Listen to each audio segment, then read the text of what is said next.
Hey guys, I hope you're all doing well today. I want to welcome you back to Scale Skills Preparatory Level. This video is lesson 11 and we're going to cover the first page of the last section of this book, which is called Finger Exercises, and we're going to cover page 12.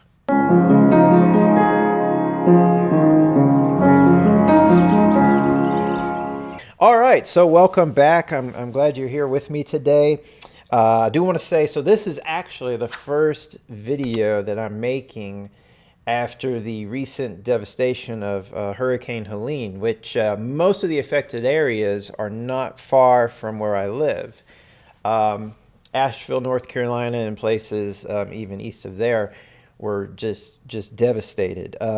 Over in my neck of the woods, which is actually about an hour and a half west, and that's as the car drives, not as the crow flies. But we actually fared much better. So we got our power, trees are cut, power lines restored. But it was pretty rough for a while. I mean, we lost communication, every form of communication except radio signal. Or if you had satellite internet, we just lost everything for the first few days. So it wasn't even possible to get communication in and around town or to people outside and from the outside into the area. But all my friends and family are taken care of. We're back up on our feet and we're ready to go.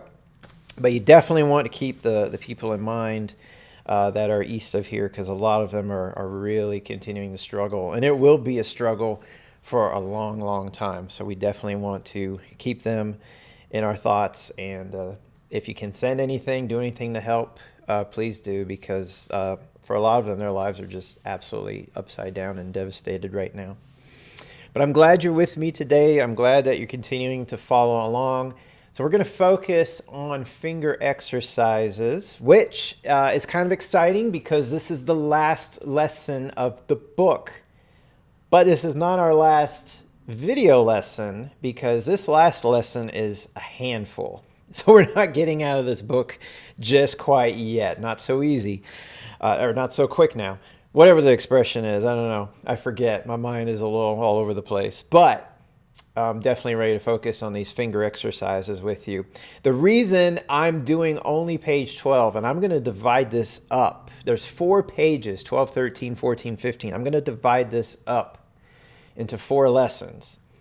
And the reason for this is, if you look at the page, you can kind of just see that, hey, it's all in the key of C major. And if you really look closely, it's in these 5-finger positions, 5-finger patterns, C, D, E, F, G, and then really just back down. So we're not even covering the entire C scale. We did a little bit of that earlier in the book when we split it between both hands. But mostly everything we did in this book was just a 5-finger pattern.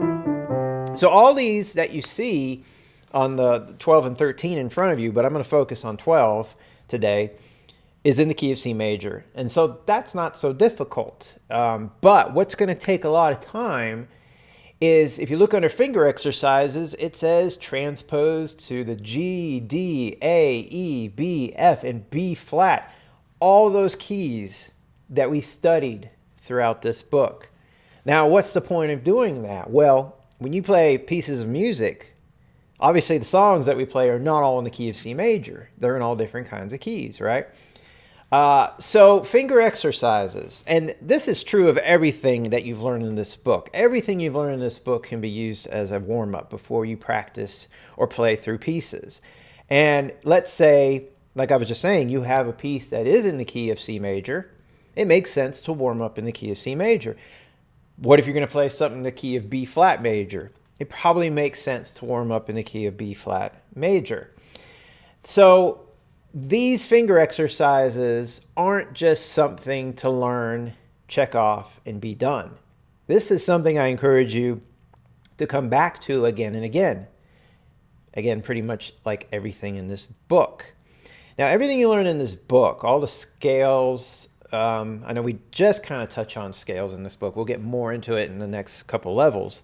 But chords and arpeggios, those are great exercises, but that's also knowledge. That's foundation for how pieces are constructed. And a lot of the patterns and segments of a piece of music is often found within these scales and chords and arpeggios. Now, a finger exercise is a little different.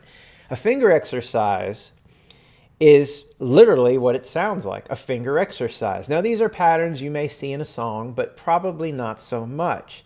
Now, these finger exercises aren't exactly scales or chords that is the foundation for music, but it actually uses what you've learned when it comes from scales and chords and things.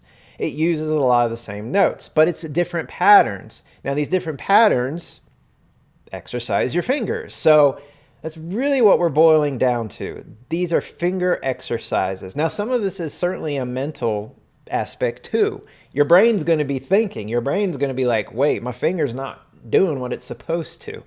So there's a lot of brain work here too. So it's also good for the brain, of course, and that's just piano. The brain and the fingers really go hand in hand.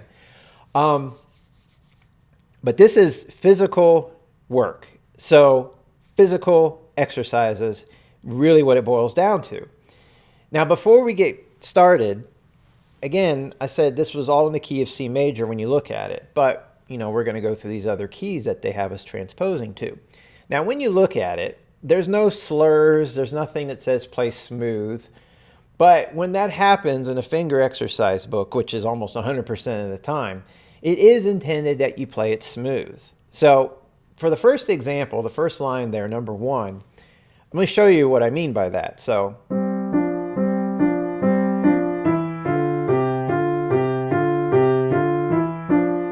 and I'm going to ignore that repeat for now. So I just played it nice and smooth, nice and even. Now, speed is never an issue. You do want to work these up to a nice speed. That was a good speed there. You could do it faster. But accuracy, and along with that, isn't just the right notes, isn't just the right fingering, but evenness. The rhythms are very important. Now, the rhythms are all eighth notes, so it should be a piece of cake. That being said, you have to make sure every eighth note is equal value. So honestly, I don't care if you look at it as quarter notes, eighth notes, half notes, or whole notes. I don't care how slow or fast, but you got to play every note evenly. At least that's the goal. Now, when you're first starting, of course, I don't expect it to be perfect, but that's the goal. You got to get to that point. Otherwise, the exercise isn't really, we're not doing it to its full potential. So when you look at a book like this, you're not going to see any markings that say play it smooth, but typically that's what they want. So what I'm going to throw out there, and I'm not going to get into this in these lessons, but I want to throw this out there that you don't always have to play it smooth. In fact, there are other ways you can do this that could be very helpful. For one, it's kind of a chilly morning here. It's October 11th, 10th. I don't even know the date anymore. I've lost time.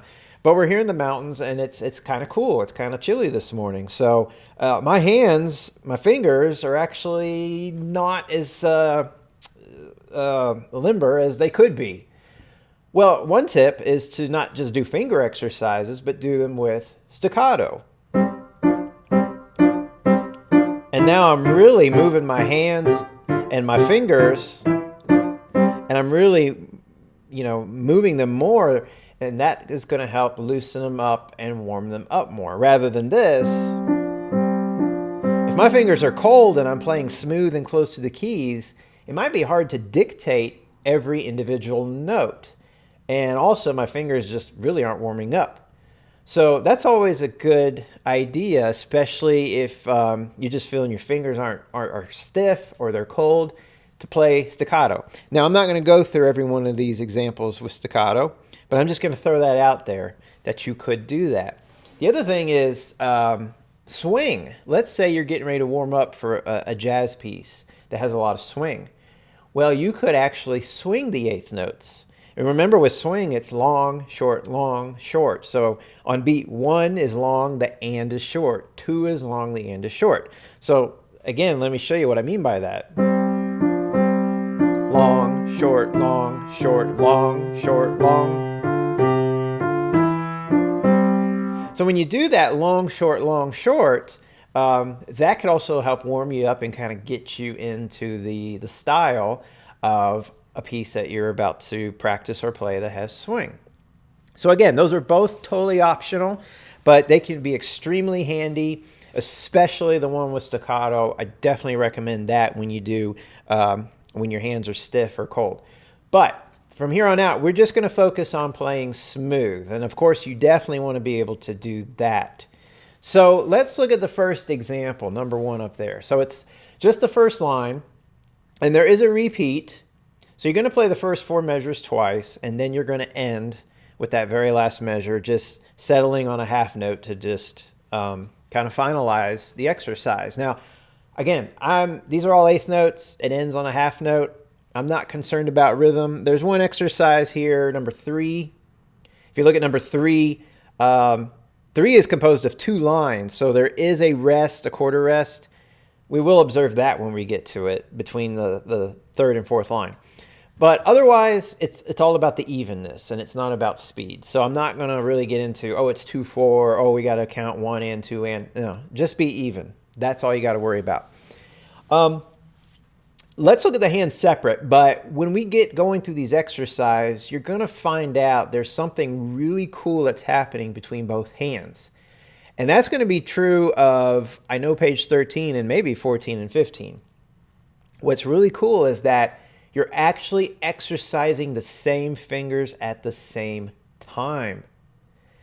In many ways, that's easier because our hands are kind of geared to do thumbs together, second finger together, third finger together. It's a little bit harder to do thumb and fifth finger, second and fourth finger, third and third finger. The way the piano works is when I'm doing the same notes in both hands, if I play the same note, let's say I play a C in both hands, it's different fingers, right? 5 in the left hand, thumb in the right hand. Or let's say G's, 5 in the right hand, thumb in the left hand. Now, the exception is E, middle of the hand, third finger. So that one makes sense.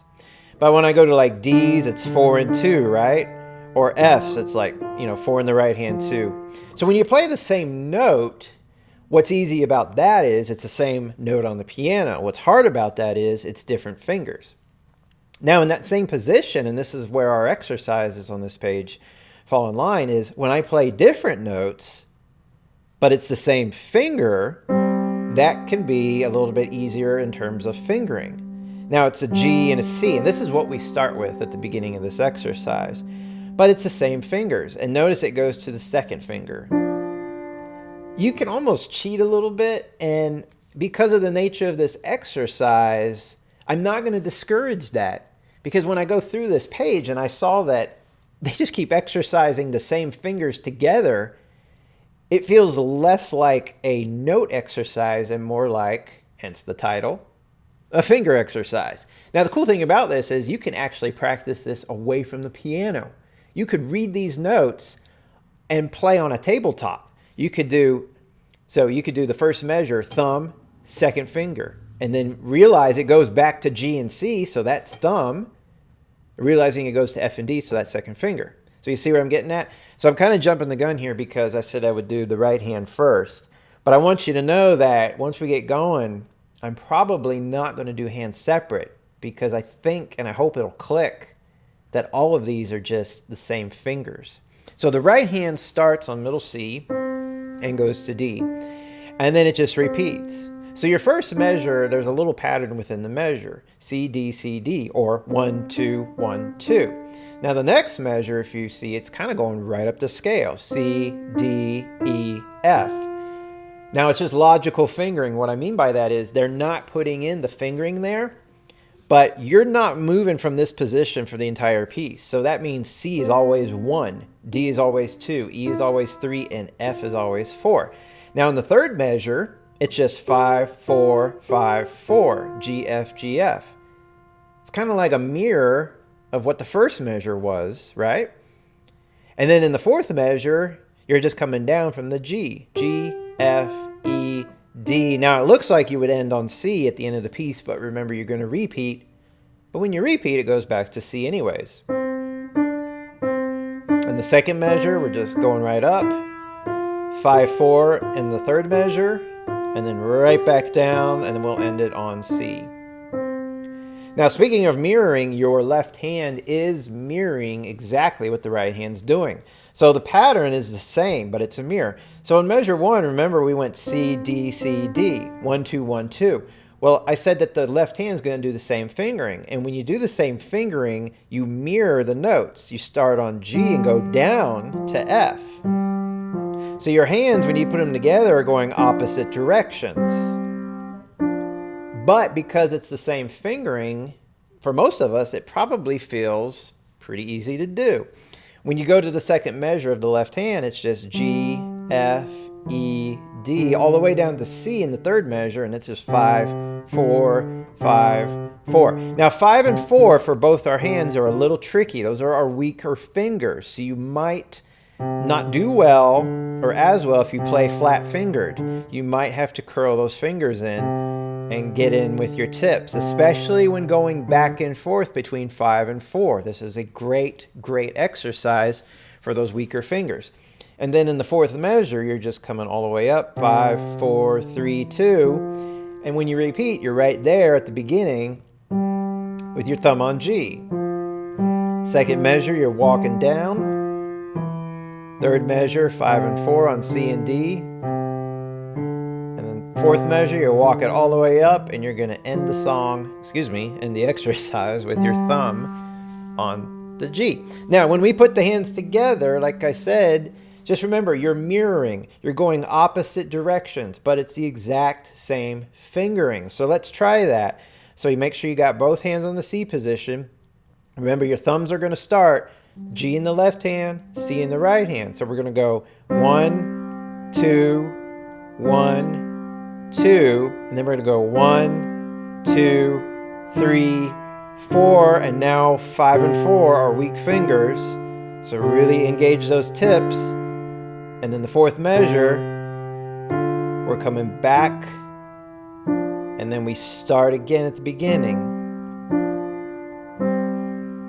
Second measure, we work our way out, opposite direction, but same fingers, and then 5, 4, 5, 4, and then 5, 4, 3, 2, and we end it on 1. So remember, again, finger exercises. Your hands should not move at all on this page. Keep them absolutely still. Now, that doesn't mean stiff and locked. You want to be relaxed. But do not substitute a note for a different finger. If the F on 4 feels weak, don't squeeze your third finger over. The whole point of this is to exercise your fingers. Exercise the 5 and 4 to make them stronger. So don't cheat just to play the notes and just to get through the piece. Because at that point, there's really no reason to do the finger exercises. You might as well just skip it altogether. But if you're interested in exercising and strengthening your fingers, this is it. So it works as a warm-up, but for any of you beginners out there, this is a great exercise to really get your fingers growing. All right, so we finished the first line, except that's only in the C position. Transpose to G, D, A, B, F, and B flat. Now this is where it's easy and it's hard. It depends if the light bulb has gone off for you. If the light bulb hasn't gone off, this could be a train wreck. If the light bulb has gone off, this all makes sense and you're starting to gather what music is all about. So when we just played in C, it says transpose to G. Think back in your book, and you may have to refer back. Remember when we did all those scales and arpeggios and chords and whatever on C, and then we went to G, and remember those lessons. So I encourage you, even go back to those first 1 or 2 lessons of my videos to review. Pretty sure that when I went to G, I said, hey, you know, we're doing the same exact pattern, and that's the key word, pattern, that we did on C. And then the same thing was true of A and E and B and F and B flat. It was all the same pattern. However, there is one difference, and this you have to memorize, or at least if you memorize it, this is the best way to go about it. I could go through all the different half-step details and equations to get you there. Memory is the best. You got to know that C major, which we just played, has 0 sharps and flats. G major has 1 sharp, F sharp. So when we do G, all Fs are sharp. Now here's the good thing about G. Look at my 5-finger pattern. There's no F in sight. So G 5-finger pattern is going to feel exactly like C. And if I took away the black keys on the piano and I took away the sound, you wouldn't know the difference.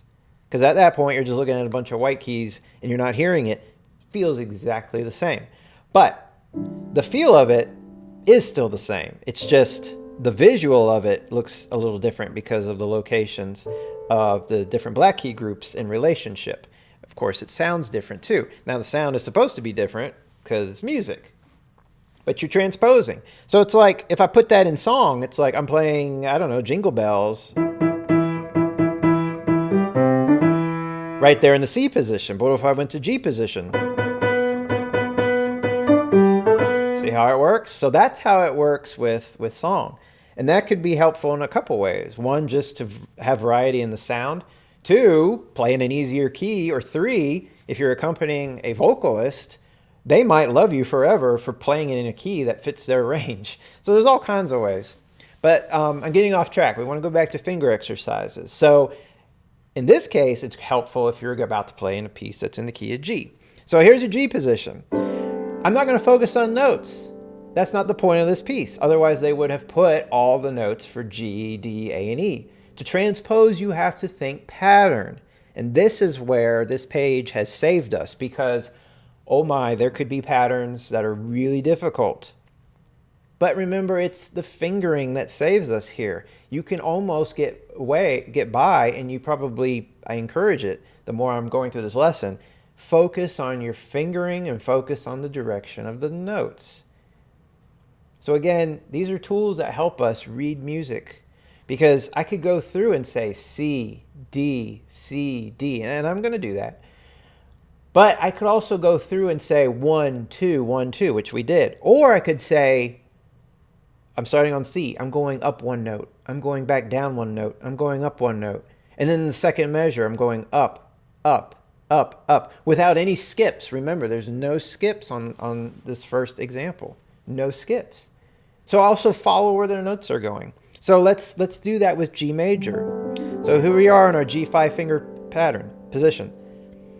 I'm not going to read notes because there are none. I'm going to read fingering, but I can't move my hand. That's the only way it'll work. So that means we're starting on D and B, right? 1 and then 2. 1, 2. And now we're going to go 1, 2, 3, 4, 5. 1, 2, 3, 4. Now we're on the third measure. 5, 4, 5, 4, and then 5, 4, 3, 2. Now let's repeat. 1, 2, 1, 2, 1, 2, 3, 4, 5, 4, 5, 4, and 5, 4, 3, 2, 1.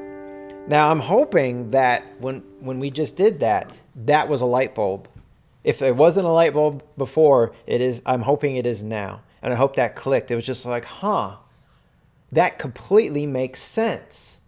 I don't have to have the notes on the page, or at least the notes in the key I'm playing, to play it.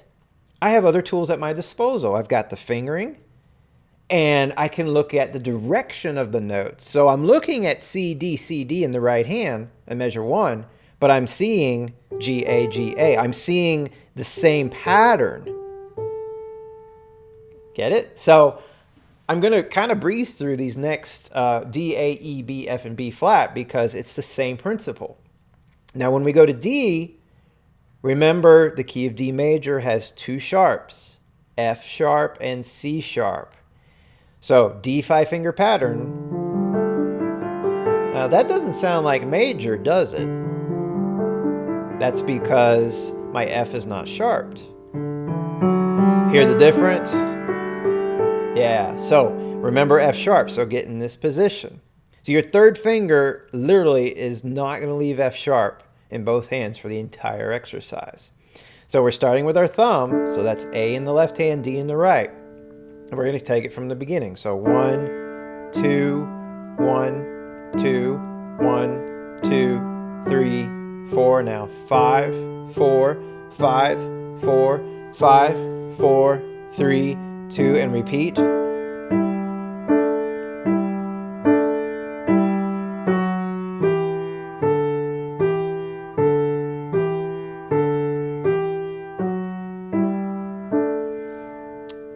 So hopefully you're able to keep up with me. I stopped saying the fingering aloud just to see if at this point it's kind of starting to stick, because it's the same fingering for every one of these that we're going to do. I'm going to jump now to A major. A major has 3 sharps: F, G, and C. Or if you're going in the order of sharps, it's F, C, and G. So here's my A position. One of those sharps is C sharp. So we got A, B, C sharp, D, and E. And now we're ready to go. By feel, it's the same as D major. Look at D major again. See where my 3rd finger is? It's on the 1 black key. C for A major, it's on the 1 black key. So it's the same feel as D major, just sounds higher. Unless I play it lower on the piano, but I'm going to play it a little bit higher. So at the beginning, we got our thumbs. Remember, it's E and A. So we got 1, 2, 1, 2, 1, 2, 3, 4, 5, 4, 5, 4, 5, 4, 3, 2, and let's repeat.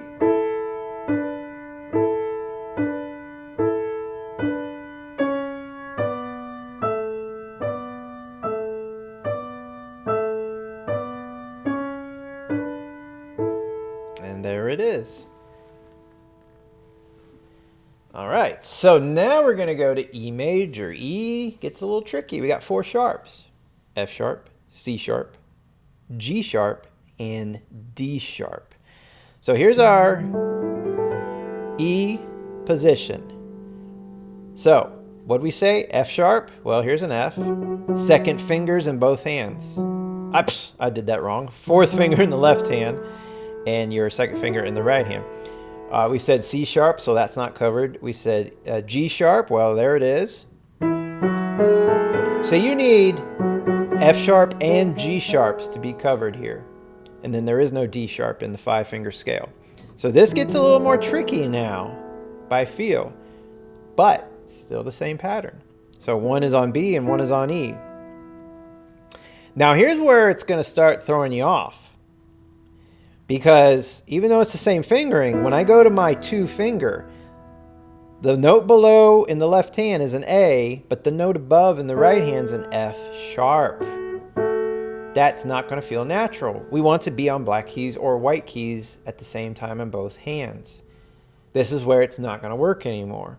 So you got to give it a little more thought. The feel is not going to feel even, but it's still the same fingering. So you're going to have to go really slow. Do not move your fingers. If you move your fingers, this whole pattern will be lost. You could still do it, but you're going to have to put way more thought into it. And again, it defeats the purpose of the exercise. So 1, 2, 1, 2, and then 1, 2. Now the 3rd finger is always the same note. Middle finger is always the same note. So we're both on G sharps. But then on the 4th finger, it's F sharp in the left hand, A in the right hand, and then 5. So with our weak fingers, which we're doing right here, the 5, 4, 5, 4, this is going to be really tricky because not only is it weak fingers, but the 4th finger, which is our weakest finger or least independent, F sharp and A, it just feels unbalanced. So it's going to really take some work to dig into that. And then our 4th measure, we're going 5, 4, 3, 2, and then we're going to repeat.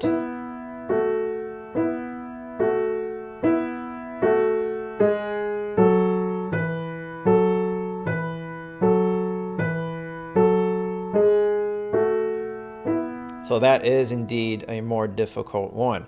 Now we get to B major. B major is the most difficult of the sharps. The other 2 that we have, F and B flat, are flats. B major has 5 sharps. So the easy way to remember that is it's all the black keys. F sharp, C sharp, G sharp, D sharp, and A sharp. I'm going like that because that is the order of sharps on the staff. So first things first, just start on B and get 5 notes, all the white keys. Now go through and sharp the ones that are sharp. So that's going to be all the black keys, right? So C sharp, D sharp, and F sharp. If you're not used to this position, it's very awkward. It's very uncomfortable. It is not easy. Part of that is, you know, squeezing this fourth finger in here on the E in the right hand. So the D sharp and E, these are really tight. They're not spread out. C major, everything was balanced and spread out. B major gets really awkward. The B and the C sharp are further apart than B and C. So you got some notes that are further apart. You got some notes that are tighter. So it's definitely a different position. Same pattern, but everything's going to start feeling really wonky because you're just all over the place with white and black key combination. Stick to these keys. And going back to staccato, I said I wouldn't bring this up, but now when you're first learning this, don't do it staccato, because this is going to be hard to play and learn staccato because you're going to be off the keys, right? You almost need to be the opposite, into the keys, play very heavy, almost sloppy playing, so you can really dig in and feel these keys. You got to feel the 1 on the F sharp and B. You got to feel the 2 on E and C sharp, and then going back. And then really digging in here where we do our second measure pattern. Now the third fingers are a checkpoint. They're always on the same note. This is where it gets really tricky. That fourth finger on E and then C sharp in the left hand. And pinky landing strong on a black key is hard. That's going to take work. And then now we're exercising it, the 5 and 4. And feel free on these measures with the 5-4 to just spend some time just going back and forth, back and forth. You don't have to play this exercise all the way through. You can spend some time measure by measure. And then the fourth measure, and then we're going to repeat. 1, 2, 1, 2, 1, 2, 3, 4, and then 5, 4. So that is a tricky one indeed. Now we're going to go to B flat. F. F is a flat scale, or a flat key. It just has one flat, B flat. So here's our F position. Here's our B flat. It's a little difficult because fourth finger, or weak finger, is on it. Second finger in the left hand. So we're just going to go ahead and go for it. So 1, 2, 1, 2, and then 1, 2, 3, 4, and then 5, 4, and then we're going to go down, in our fourth measure, and now we repeat.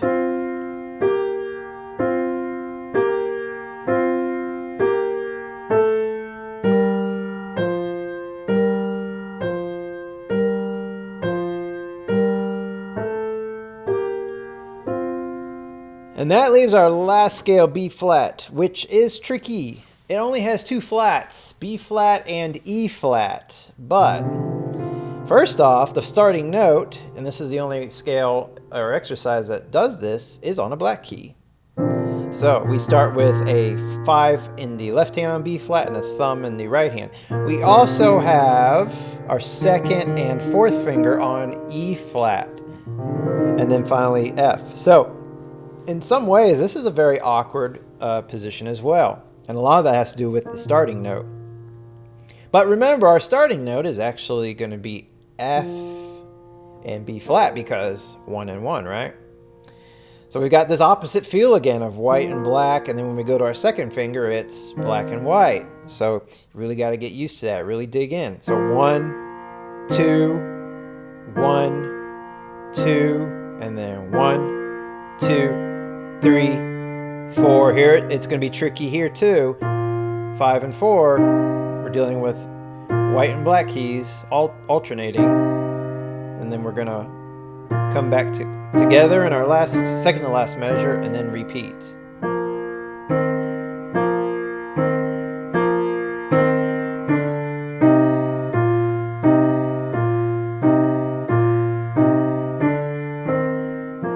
So that takes care of all of those that they've asked us to transpose to. Now, the beauty of it is I could do this in every major scale. I could even do this in a minor scale. We haven't covered those, but if some of you out there know what I'm talking about, I could pick, let's just say G minor.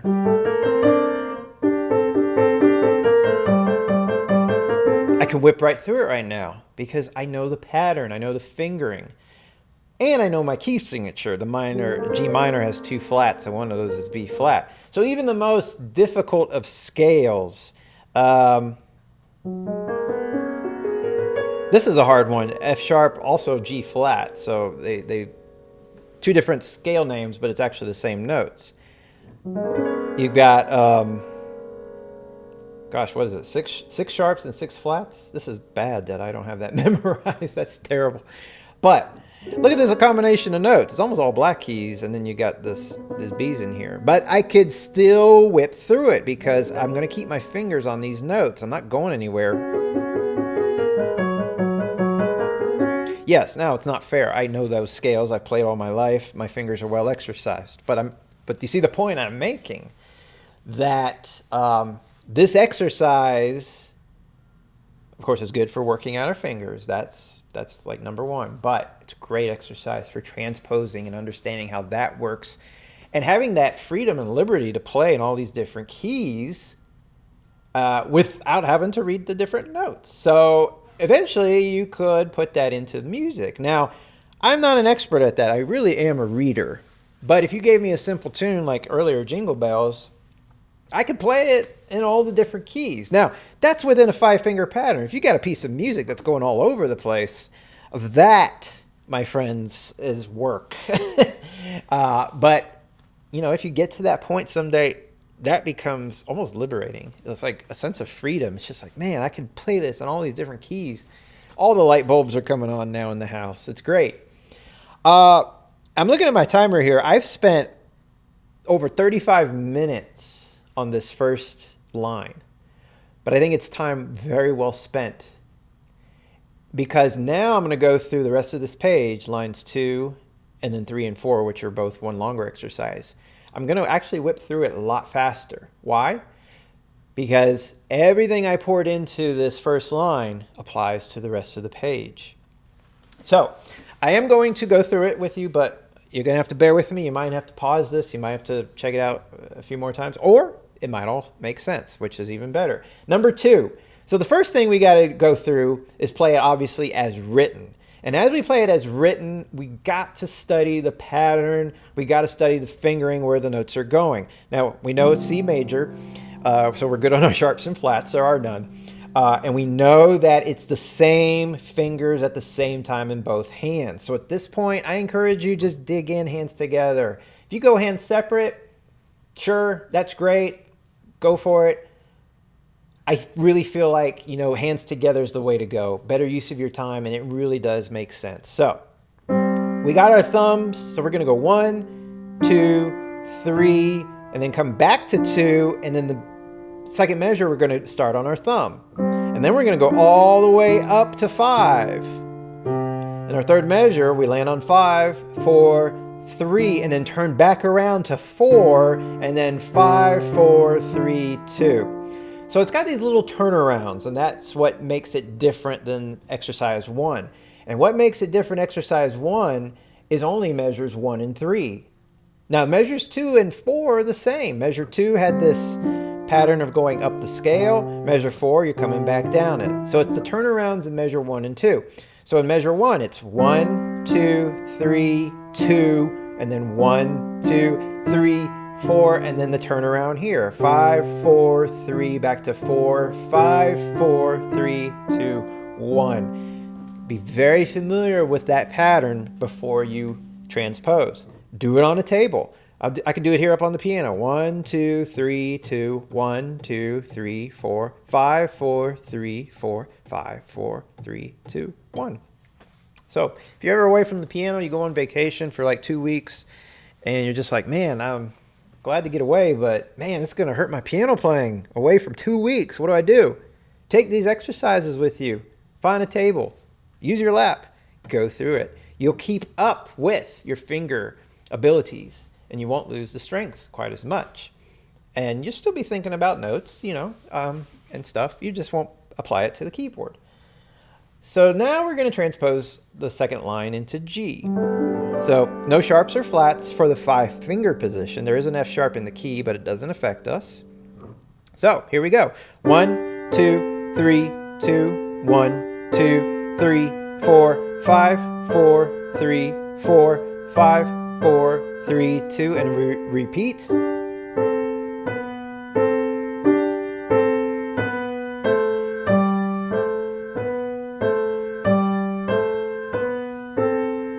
Now, as I go into D major, think about other possibilities. I don't usually teach too much of playing by ear, even though this is music and that's a huge component. But listen to what you're playing too. You could also use your ear and say, you know, I described it as a turnaround, but it's almost like, okay, you know, the melody's it's going up and down and then way up and then up there it's going down and then back up and then think of it as a line, you know, like a wave or something. So follow the line. So with D major, listen to it as I play it. So remember D major, F sharp. So.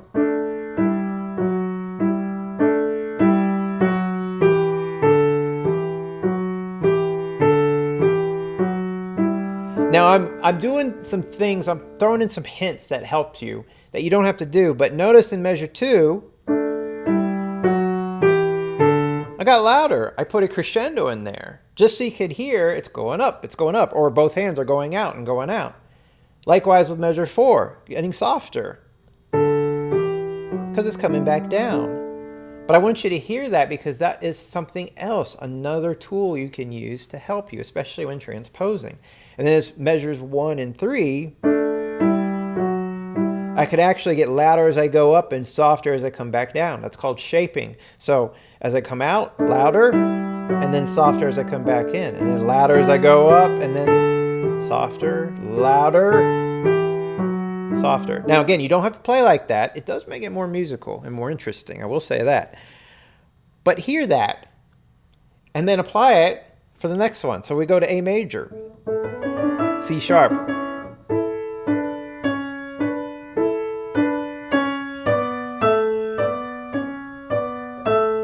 And I'm just going to end it for time. I'm not going to do the repeats anymore. But you hear what I'm talking about? So now we're at the point, it's just like, it's the same melody. It's the same idea, just higher and lower on the piano. So here's E major, F sharps, and G sharps.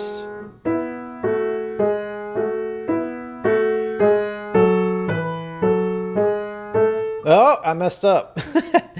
I let my mind wander a little too much there. So let me go again. And if that happens, you know, think about your fingering and slow down. 1, 2, 3, 2, 1, 2, 3, 4, 5, 4, 3, 4, 5, 4, 3, 2, and I'll end it. Now the reason that happened was, yes, I did let my mind wander. There's a gas truck outside. Apparently that's interesting to me. The other thing is it's E major. I had to be a little more focused on the feel because of the F sharp and G sharp and sort of the unbalanced feel between the hands. So that's where it gets a little bit tougher. It will require a little bit more focus. Now, speaking of, here's B major. B, C sharp, D sharp, E, and F sharp. So we got 1, 2, 3, 2, 1, 2, 3, 4, 5, 4, 3, 4, 5, 4, 3, 2, 1. Now to F major, B flat. So we got 1, 2, 3, 2, 1, 2, 3, 4, and then 5, 4, 3, 4, 5, 4, 3, 2, 1. And lastly, B flat, which is B flat, C, D, E flat, and F.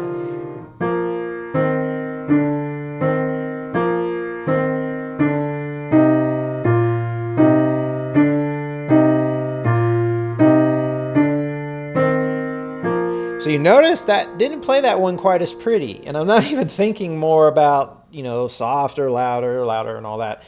That one just feels a little more difficult for me. So I had to go slow, and you notice I played it louder and I really pounded out the notes a little more. So on those, any of these actually, if you feel like you need to do that, please do that. Please do that. So that covers the second line. So now we're going to go to the third and fourth line. So it's a much longer exercise. This one does have a quarter note and a quarter rest that we will want to observe just because it's right in the middle of the piece. And I'm betting that part of that is just to kind of get your bearings, and so you don't let the exercise run away from you when you get to the fourth line. Plus, also, so you can, get that in your mind that, hey, this is the first exercise that has 2 lines, not 1 line. So, C position starts us off. Now, this is very different than the previous 2. The previous 2, measures 1 and measures 3 were the same. I can tell you right now, this is not the case. But I do see a pattern. And I'm going to look at the first line first before we go down to the fourth line. So we're going to go 1, 2, 1, 2. We got 3, 2, 3, 2. And then we got 3, 4, 3, 4, and then 5. So you see the pattern there? It's part of it's pretty obvious, you're just going back and forth between 2 notes in each measure, but it's sort of expanding, right? We're getting larger, we're going out. Now, measures 1 and 3 are the same, meaning the notes are going away, right? 1 and 2. And then you've got in measure 3, 3 and 4. In the second measure, the notes are coming closer. You got 3 and you're moving inside to 2. That might be too much to think about. That's okay if it is. Just rely on the fingering. And say the fingering out loud when you play. That could be helpful too. Now when we go down to the bottom line, by the way, so you end on these C and G, the 5th finger at the end of the 3rd line. You actually start right there. But it looks like you're going to start there and mirror what you did in the 3rd line. In other words, you're slowly moving back to your home point, which is your thumbs. So at the bottom line, we've got 5, 4, 5, 4, 3, 4, 3, 4, 3, 2, 3, 2, 1. And I should have said this earlier, but I like the fingering that they've put in there. The fingering is like exactly what we need. It's not overkill. They didn't finger everything and stuff. And the stuff they didn't finger, it's either a repeat or it's just extremely logical. So all this fingering is very helpful, very, very good. Feel free to write in the fingering for all the notes. I don't think there's an issue with that. I encourage that we go through and say the fingering for everything. If you want to write it through, that's fine too. Let's go ahead and put the whole thing together. So at the beginning of the 3rd line, exercise 3, 1, 2, 1, 2, and then 3, 2, 3, 2, 3, 4, 3, 4, and then 5, and then a rest, and then 5, 4, 5, 4, 3, 4, 3, 4, 3, 2, 3, 2, 1, and then they have you repeating the whole thing. I don't see a big deal with precise rhythm at the end of measure 4. Just hold the quarter note, take a rest, and then start the 4th line. I just see it as a moment to just kind of gather yourself before proceeding. So it's not like it's a exercise where it's like I need to move or do something really different and they're giving me so much time and I got to train myself to do it. Because that would make sense, because a lot of pieces of music are that way, where you have X amount of time to move your hand somewhere. Otherwise, it interrupts the flow of the music. But I don't see that happening here. So as long as you just kind of do something somewhat, that's fine. You don't have to be precise again when you rhythm. Now we're going to go to G major. Remember, hopefully this is starting to become a little memorized right now. G major position. There's no sharps or flats you're going to be playing. 1, 2, 1, 2, 3, 2, 3, 2, 3, 4, 3, 4, and then 5. Now we're going to start right there on the bottom line. 5, 4, 5, 4, 3, 4, 3, 4, 3, 2, 3, 2, 1. So yeah, for me, saying these fingering out loud is just really making it all make sense and just keeping things together. Now we're going to get more difficult, of course, with our keys. Now we got D, which has the F sharp. So we got, let me start again. I want to say the fingering. 1, 2, 1, 2, 3, 2, 3, 2, 3, 4, 3, 4, and then 5, and then 5, 4, 5, 4, 3, 4, 3, 4, 3, 2, 3, 2, and then 1.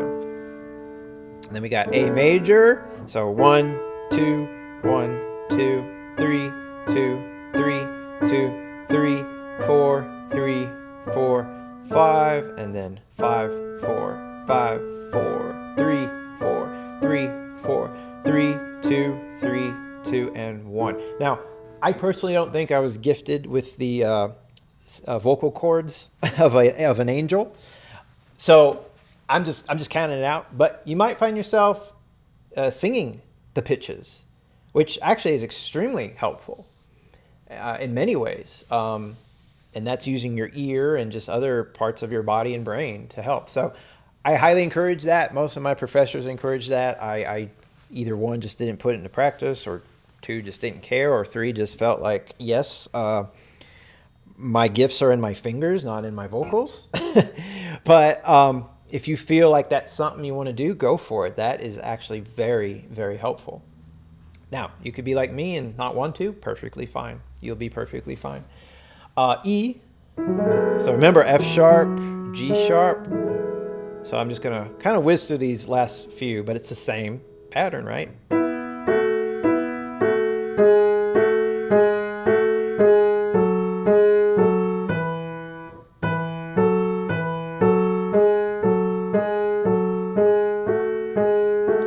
I had to think about it. It was a little tricky. Again, because of these two sharps, it was a little tricky. Now, B major, which is one of the trickiest.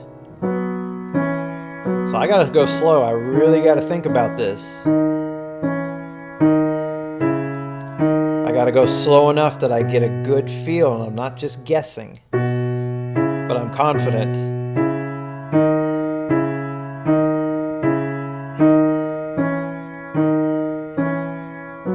So that's a real tricky one. Go slow. Build confidence. Don't guess. You got to go slow enough that you feel stable on each and every key. Now we go to our flats, starting with F.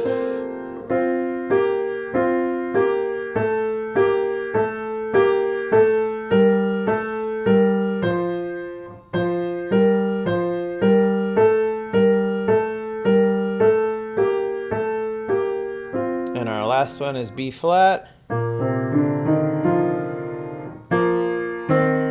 Another one that I have to really think about.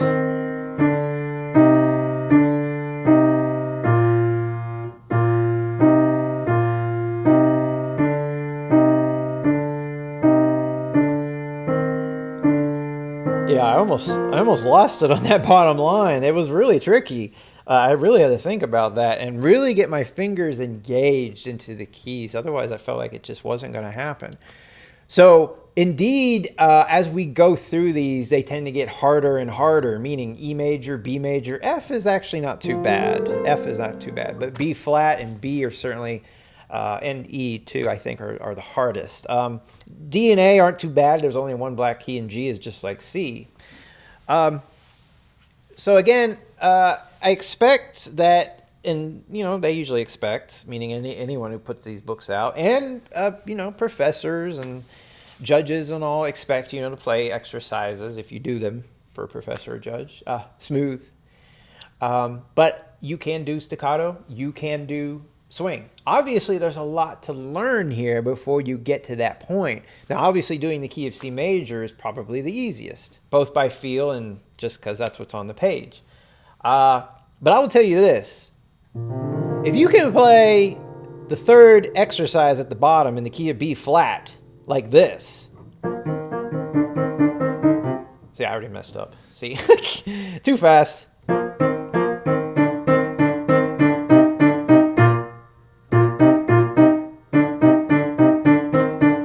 Still not perfect, but my point is, I mean, that's tough.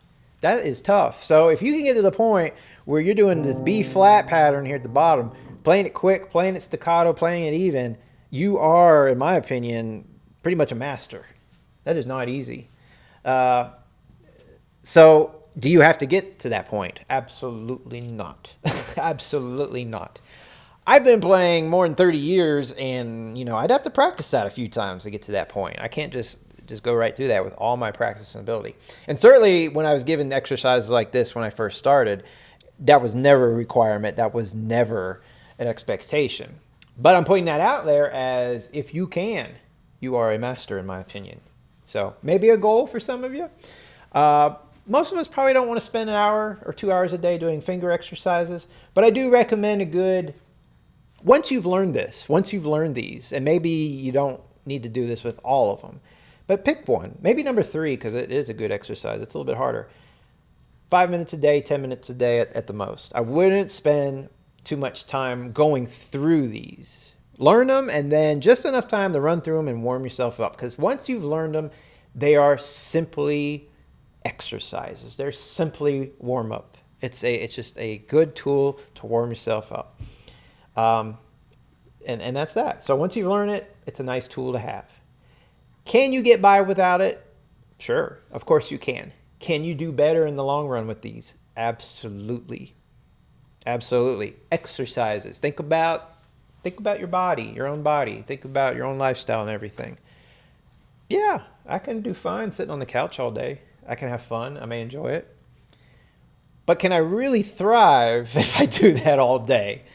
Yeah, I don't know. Maybe for some of us we can. Everyone's different. Everyone's got a different lifestyle.